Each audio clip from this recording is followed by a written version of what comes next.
Subscribe कीजिए हमारे channel को और बेल आइकॉन को दबाइए हमारी लेटेस्ट वीडियो सबसे पहले देखने के लिए। जय जय श्री कुंज बिहारी श्री हरिदास श्री वृंदावन बांके बिहारी लाल की जय। आप सभी को करवा चौथ की हार्दिक हार्दिक बधाइयां। उन समस्त माताएं बहनों को मेरी ओर से शुभ आशीर्वाद कि बिहारी जी उनके सुहाग को सदैव बनाए रखें और अपने चरणों से लगाए रखें। इस बार 4 नवंबर 2020 4 नवंबर की करवा चौथ का यह दिव्य पर्व इस बार पड़ रहा है। तो जो भी माताएं अपने अपने सुहाग के लिए व्रत रखेंगी उनके लिए दिव्य कथा मैं यहां से कहूंगा। आप उस कथा को सुनिएगा, क्योंकि व्रत तभी पूर्ण होता है जब हम करवा चौथ की कथा को भी सुने। वृंदावन में जो लोग रहते हैं उनके भाव कुछ दिव्य हैं। उनके भाव क्या हैं वो मैं आपको जरूर बता दूं। अन्य जगह केवल स्त्रियां ही व्रत धारण करती हैं, व्रत रखती हैं, लेकिन वृंदावन में जो पुरुष हैं वो भी व्रत धारण करते हैं। वो भी व्रत धारण करते हैं क्योंकि सबके सुहाग तो उनके पति होंगे, लेकिन वृंदावन में रहने वाले जीव के सुहाग तो श्री वृंदावन बांके बिहारी हैं। मैंने लाइव के माध्यम से कई बार आप लोगों को बताया कि वृंदावन में जो हम मस्तक पर यह जो टीका धारण करते हैं, यह टीका ही हमारे बांके बिहारी का सिंदूर है। उन्हें हम अपने सुहाग के लिए श्री बांके बिहारी के लिए इस टीके को धारण करते हैं। और तुलसी की कंठी ही हमारे गले में वो मंगलसूत्र है जो बिहारी जी के नाम की हमने गले में धारण कर रखी है। तो यह वृंदावन के अद्भुत भाव हैं, वो अलग भाव हैं। और समस्त संसार में जो माताएं इस व्रत को धारण करती हैं वो अपने पति की आयु, दीर्घ आयु उनका पति हो इसलिए व्रत धारण करती हैं। लेकिन ब्रजवासी इसलिए व्रत धारण करते हैं कि हमारे बांके बिहारी सदैव ऐसे ही मुस्कुराकर हमको दर्शन देते रहें। तो ये दोनों अलग अलग भाव हैं। करवा चौथ की जो विशेष है कि इस दिन जो माताएं हैं, जो बहनें हैं, उनको अपने श्रेष्ठ जो घर में हैं, जैसे सास हो गई, जैसे अपनी ननंद हो गई, उनको सुहागिन का सामान दान करना चाहिए। ये विशेष है उनके लिए। और इस दिन एक स्त्री पूर्ण श्रृंगार करती है, 16 श्रृंगार करती है अपना। एक तो जब शादी होती है तब 16 श्रृंगार होते हैं, और एक यह जो करवा चौथ का व्रत है, इस व्रत में 16 श्रृंगारों को धारण करे उस चंद्रमा की पूजा होती है। चंद्रमा को अर्घ्य दिए जाते हैं और फिर बाद में ब्रज में जो रहने वाले ब्रजवासी हैं वो सब अपना चांद, अपना पति, अपना सब कुछ बांके बिहारी को मानते हैं। वो तो बिहारी जी के दर्शन को करने के बाद ही उस व्रत को पूर्ण मानते हैं कि अब हमारा व्रत पूर्ण हुआ, क्योंकि हमने बांके बिहारी जी को देखा है। तो यह जो करवा चौथ की व्रत की कथा है, उस कथा को मैं आप लोगों को सुनाऊं जो सभी के लिए अनिवार्य है। प्रेम से कहिए श्री राधे। एक प्राचीन काल में एक साहूकार हुए, जिन साहूकार के 7 बेटे थे और एक उनकी बेटी थी जिसका नाम जगत प्रसिद्ध है, उसका नाम विजया था। तो 7 भाई थे, एक विजया थी। सातों ने बड़े धूमधाम के साथ अपनी बहन विजया का विवाह किया। सातों पहले से विवाहित थे, लेकिन विवाह के बाद जब वो बेटी घूमने के लिए आई, फिरने के लिए आई, तो अपने मायके आई और सातों ही भाई बड़ा प्रेम अपनी बहन को किया करते थे। तो देखा कि आज सभी भाभीियों ने करवा चौथ के व्रत को धारण कर रखा है, तो विजया ने कहा कि मैं भी इस व्रत को धारण करूंगी। तो खुद ने भी व्रत को धारण किया। अब जब भोजन करने लगे तो भाई लोग तो सब भोजन करने लगे, लेकिन विजया ने अभी तक कुछ खाया नहीं। इतना प्रेम करते थे कि बिना विजया को खिलाए हम खा कैसे सकते हैं, इतना प्रेम करते थे। तो अब सोचने लगे कि जब तक विजया नहीं खाएगी हम नहीं खा पाएंगे, और विजया तब तक नहीं खाएगी जब तक चंद्रमा नहीं आएगा। तब कहा क्यों ना हम अपनी बहन के लिए चंद्रमा को निकाल दें। तो सातों ने मिलकर युति बनाई और एक नीम के पेड़ पर एक नसैनी लगाकर सातों चढ़ गए। वहां महाराज एक ने दीपक जला दिया उसकी डाल पर, एक ने चांदनी में उस दीपक को दिखाया, तो इस तरीके से सातों ने उस नकली चंद्रमा का प्रारूप बना डाला। और जब नकली वो चंद्रमा बनाया, विजया को कहा कि विजया देख देख चंद्रमा निकल आया। अपनी भाभियों को विजया कहने लगी कि भाभी चलो चंद्रमा निकल आया है। भाभी सब जानती थी कि भाई इतना प्रेम अपनी बहन से करते हैं, यह चंद्रमा नकली बना दिया है। तो भाभी तो पूजने नहीं गई, लेकिन विजया पूजने गई थी।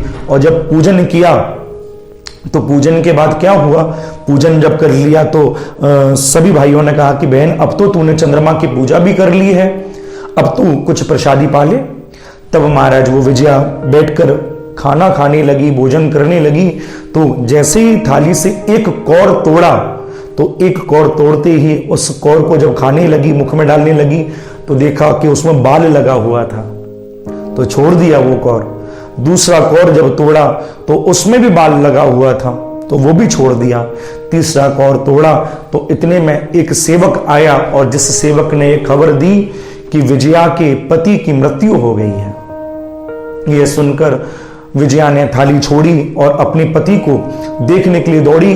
जब गांव में सातों भाई और बहन पहुंचे तो उसके पति को चिता पर रख दिया गया था, बस जलाने की तैयारी थी, रख दिया गया था। अब विजया कहने लगी कि मेरे पति को जलाओ मत। सब गांव वाले कहने लगे ऐसे कैसे नहीं जलाएं, यदि नहीं जलाया तो पूरे गांव में दुर्गंध फैल जाएगी, पूरा गांव रोगी हो जाएगा। तब विजया ने कहा कि मेरे पति को मुझे दे दो। और तब सातों भाइयों ने मिलकर विजया को किसी पास के जंगल में एक कुटिया बना डाली और अपनी सामर्थ्य अनुसार वहां सारी सुविधाओं को एकत्रित कर दिया गया। विजया दिन रात अपने उस पति के सब को लेकर उसकी सेवा करती, जैसा उस पर बल पड़ता वैसी सेवा करती। कहा जाता है कि उसके शरीर से एक एक जौ फूटने लगे थे। जब जौ फूटते तो एक एक जौ को अपने हाथों से उखाड़ती, इतनी मेहनत वो करती। कहते हैं इसी क्रम में एक वर्ष बीत गया। जब एक वर्ष बीत गया बंधुओं, पुनः वो करवा चौथ आई, तो वही भाभी जिन्होंने चंद्रमा की पूजा की, तो जो सीधे का सामान निकालती हैं, जो सुहागिन का सामान निकालती हैं, उसको देने के लिए अब अपनी ननंद विजया को देने के लिए आई। विजया को देने लगी तो विजया कहती है अपनी भाभियों से कि भाभी मुझको अपने जैसा बना दो, भाभी मुझे अपने जैसा बना दो। तो इस क्रम से 5 भाभियां निकल गईं, लेकिन किसी भाभी ने अपने जैसा सुहागन उसे नहीं बनाया। छठी भाभी आई, कहा कि भाभी मुझे अपने जैसा बना दो। तब छठी भाभी ने कहा कि बहन मैं तो तुझे नहीं बना सकती अपने जैसा, लेकिन 7वें नंबर की जो भाभी आएगी तो उसके पांव पकड़ लेना और कहना कि भाभी कुछ भी करो मुझे अपने जैसा बना लो, क्योंकि उनमें वो सामर्थ्य है। और जब वो 7वीं भाभी आई तो विजया ने पांव पकड़ लिए, आंखों में आंसू भर लिए, रो रो कर कहने लगी कि मुझे भी सुहागन बना दो, मुझे भी सुहागन बना दो। तब 7वीं भाभी ने उसके आंसुओं को देखा, उसके सच्चे प्रेम को देखा कि 1 वर्ष से यह सब पड़ा हुआ है, लेकिन सब में दुर्गंध तक नहीं है, सब कहीं से खराब नहीं हुआ, कहीं से सड़ा नहीं, कहीं से गला नहीं।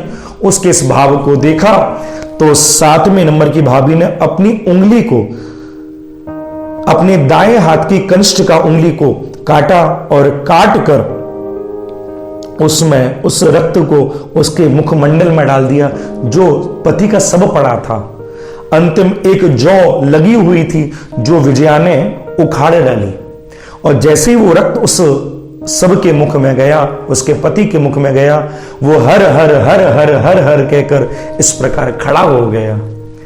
यानी पुनः विजया का जो सुहाग छिन गया था, वही सुहाग उसे पुनः प्राप्त हुआ। क्योंकि जब पुनः 1 वर्ष के बाद जब वो करवा चौथ आई तो उस सब को सामने रखकर पूर्ण निष्ठा के साथ उसने उस करवा चौथ के व्रत को धारण किया, और उसके प्रभाव से उसकी भाभी ने उस रक्त से उसे पुनः जीवित किया। तो कहने का भाव, यह जो करवा चौथ का व्रत है, ये हम सभी के लिए, जो भी सुहागिन स्त्री हैं या जिन्होंने भी अपने सुहाग श्री बांके बिहारी जी को मान रखा है, उन सब के लिए यह व्रत है। वो सबसे पहले चंद्र को अर्घ्य दें और अपने सुहाग श्री बांके बिहारी जी का दर्शन करें। उसके बाद ही खुद अन्न ग्रहण करें, क्योंकि यह पर्व हमारा नहीं है, ये पर्व उनका है जो हमारे लिए दिन रात मेहनत किया करते हैं, जो हम चैन से घर में बैठे हैं लेकिन हमारे लिए कमाने जा रहे हैं। ये पर्व उनके लिए है। तो सभी माताएं, सभी बहनें अपने अपने सुहाग की सलामती के लिए इस व्रत को धारण करें, और जो इस व्रत को करें वो इस कथा को जरूर सुने, क्योंकि जब व्रत को करेंगे और कथा को सुनेंगे तभी ही हमारे पति की दीर्घ आयु होगी, वे निरोगी होंगे और सदैव हमारा साथ देंगे। मैं हमेशा कथा में भी कहा करता हूं कि बरिए गिरवर लाल को जो चरणों अमर हो जाए।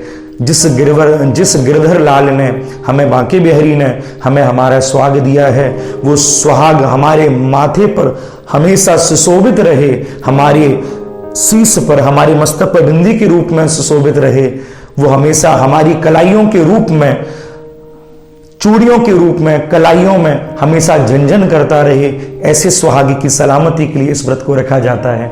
तो आप सभी को मेरी ओर से इस करवा चौथ की हार्दिक हार्दिक शुभकामनाएं। आप सभी अपने घर में स्वस्थ रहें, मस्त रहें और बांके बिहारी जी की भक्ति में हमेशा संलग्न रहें, आनंदित रहें। प्रेम से कहिए श्री राधे।